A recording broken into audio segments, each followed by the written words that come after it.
Good morning. I know तो vlogs खूप दिवसांनी येतात, पण आता कन्सिस्टंट राहतील. तर सकाळी उठून आंघोळ वगैरे करून स्किन केअर केलं आणि थोडा वेळ बाळाला घेऊन बसली होती. आता सुट्टी लागली त्यामुळे मी गावी आली होती. सो त्याच्यानंतर वॅसलीन इज एकदम इम्पॉर्टंट, खूप जास्त ऊन आहे. मग ब्रेकफास्टला हे धिरडं बनवलं होतं आणि तेवढ्यात हा पण झोपला होता. मग पटकनी खाऊन घेतलं आणि त्याच्यानंतर हा उठला. मग थोडा वेळ याला घेऊन बसली होती. खूप क्यूट आहे हा. 6 मंथचा आहे त्यामुळे फेस रिव्हील नाही केलं अजून. मग त्याच्यानंतर पप्पांसोबत बाहेर गेली होती.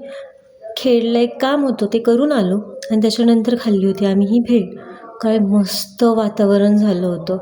त्याच्यानंतर काकांनी नारळ सोलला होता. हवेमुळे इतके नारळ पडले होते, लिटरली मार्केटपेक्षा ह्याच्यात जास्त पाणी निघालं होतं.